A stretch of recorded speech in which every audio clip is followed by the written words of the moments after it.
네, 안녕하세요. 제이비입니다. 아침에 일어나서 주식 계좌 보신 분들, 이게 또 뭐야 싶으셨을 겁니다. 그리고 더 심한 건 어제 주식장 열리고 실시간으로 주식창 계속 쳐다보고 있으셨던 분들, 다들 멘탈 잘 붙잡고 있기 너무나 힘드셨을 겁니다. DQQQ, SOXL, 불즈 모두 10%가량 떨어졌었거든요. 그나마 장 막판에 상당히 많이 말아 올려서 겨우 이 정도 5% 내외의 하락으로 마무리됐는데요. 자, 여러분, 요즘 주식시장이 해도 너무하다 보니까요. 이젠 2008년 금융위기, 그리고 또 그걸 뛰어넘어서 2000년에서 2002년까지 이어졌던 닷컴 버블 때와 비슷하다고 말하는 분들도 상당히 많이 생겼습니다.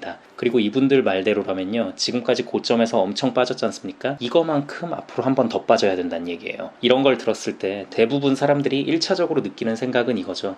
에이, 그때랑 지금이랑 미국 상황 자체가 다른데 무슨 소리를 하는 거냐. 그래서 이제 속으로는 아이고, 이 사람도 그냥 하락 꺾기 중에 하나구나 라고 생각하는 타이밍에 이분들이 엄청난 자료를 제시합니다. 바로 차트. 역사적 폭락이 있었던 그 당시 차트를 가져와서 설명을 막 합니다. 이렇게 대조해가면서 차트 모양이 상당 부분 일치해서 지금 이 시점은 이제 겨우 여기밖에 안 됐기 때문에 지금까지의 폭락은 아무것도 아니었고 한 차례 더 큰 폭락을 할 것이라는 등 얘기를 하면서 말이죠. 자, 이런 거 듣고 있다 보면 굉장히 그럴싸해요.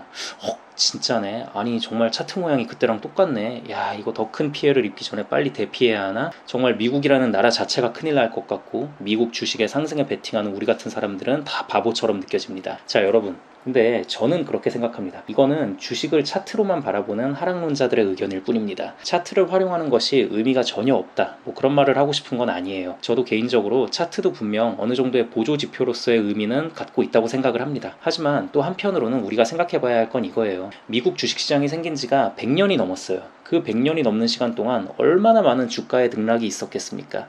아마 차트 모양이 나올 수 있는 대부분의 경우의 수는 다 나왔을 거예요, 이미. 그렇기 때문에 내가 과거의 이 지점에 현재 상황을 대입시켜서 뭔가 설명을 하겠다고 마음을 먹으면 그 부분을 확대하거나 축소하거나 하는 식으로 해서 얼마든지 끼워 맞추기식 설명을 할 수 있다는 거예요. 그렇기 때문에 우리가 봐야 할 건 그 당시 상황과 현재의 상황입니다. 과연 얼마나 닮아 있을까? 그리고 저는 이 부분에서 지금 현재의 상황을 과거의 금융위기 때나 닷컴 버블 때와 비교하는 건 상당히 오바라고 생각합니다. 금융위기 당시는 정말 미국의 자본주의 시스템 자체를 의심해 볼 수밖에 없는 그런 상황이었어요. 말 그대로 정말 미국의 위기였습니다. 하지만 이 이후로 미국은 같은 실수를 반복하지 않기 위해 구조적으로 많은 개편을 했고요. 그리고 이제 또 많은 분들이 걱정하는 것이 과연 닷컴 버블급만큼 주식시장이 추가적으로 폭락을 하면 어쩌나 하는 것인데요. 닷컴 버블 때와 비교하는 건 역시 말도 안 된다고 봅니다. 그때는 정말 기업들이 미래에 대한 기대감만으로 너무나도 심하게 고평가되어 있던 시기였거든요. 의미 있는 실적이랄 것도 전혀 없었습니다. 미국까지 갈 것도 없이 그냥 한국에서도 닷컴이라는 이름만 달고 주식시장에 나오면 상한가 계속 치면서 3배, 4배는 우습게 가던 시절이었습니다. 미국은 더 심했죠.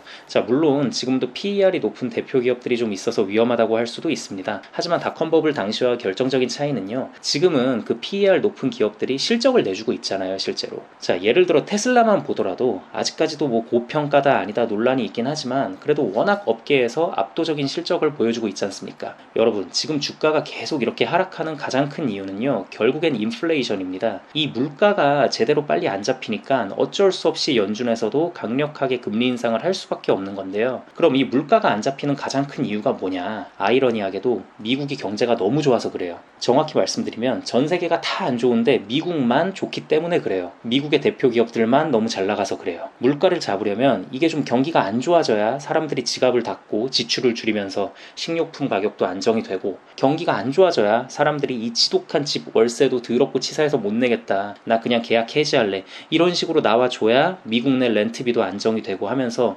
인플레이션이 잡힐 텐데요. 근데 지금 미국이 너무 좋아요. 미국만 너무 좋아요. 정말 모순되고 아이러니한 상황 아닌가요? 우리는 분명 미국의 경제는 튼튼하다는 이유로 미국의 대표 기업들은 결코 망하지 않을 테니까 라는 논리에 확신을 갖고 미국 주식에 투자를 했는데, 지금 이 부분 때문에 지금 주가가 떨어지고 있는 거예요. 오죽하면 지금 연준도 금리 인상을 결정할 때 중시하는 보조 지표가 뭡니까? 실업률이잖아요, 실업률. 이 실업률이 제발 좀 올라와 주기를 간절히 바라고 있어요. 사람들이 직장에서 좀 잘려야 경기가 힘들어질 테니까. 그러니까 이게 지금 상황이 좀 상당히 어이가 없는 상황이에요. 자, 여러분, 그래서 제가 드리고 싶은 말씀이 뭐냐면요, 지금 주가가 우리를 좀 힘들게 하고 있어서 그렇지 미국이란 나라 자체는 정말 말도 안 될 정도로 탄탄하다는 겁니다. 그리고 이번에 강달러 사태 계속 지속되는 거 보면서 느껴지시잖아요. 기축통화국의 위험이라는 게 이런 거구나. 역시 미국이 괜히 미국이 아니구나. 그리고 물가는 어차피 어차피 결국엔 잡아야만 하는 거니까요. 잡아야 한다면 지금 이렇게 고강도로 진행해서 악재도 소멸시키고 차라리 화끈하게 잡고 가는 게 낫습니다. 괜히 어설프게 가면 또 물가는 물가대로 안 잡히고 그럼 또 주가는 주가대로 지지부진해서 우리 모두를 더 힘들게 할 거니까요. 자, 여러분, 미국은요 역사적으로도 전쟁이 됐건 주식시장이 됐건 단 한 번도 패배한 적이 없었던 나라입니다. 늘 승리의 역사밖에 없어요. 결국엔 인플레이션은 잡힐 거고 결국 연준도 금리 인하를 할 수밖에 없습니다. 그리고 그렇게 되면 주가는 상승할 수밖에 없고요. 아마 걷잡을 수 없이 상승할 거예요. 다만 이게 언젠지는 몰라요. 인플레이션이 다 잡히고 파월 의장이 연설에서 우리 이제 인플레이션이 2%대로 접어들었습니다. 우리가 결국 해냈습니다. 이렇게 발표할 때 안전하게 들어가야지 라는 생각이 제일 멍청한 거예요. 왜냐면 주가는 늘 6개월 정도 선반영을 해버리니까 그 타이밍과 시점을 우리가 알 수가 없어요. 그렇기 때문에 뭐 지금은 위험하니까 주식을 잠깐 빼놓고 나중에 괜찮을 때 들어와야지라는 생각 역시 글쎄요. 뭐 이렇게 하실 분들은 이렇게 하시면 됩니다. 하지만 저는 이렇게 하지 않겠습니다.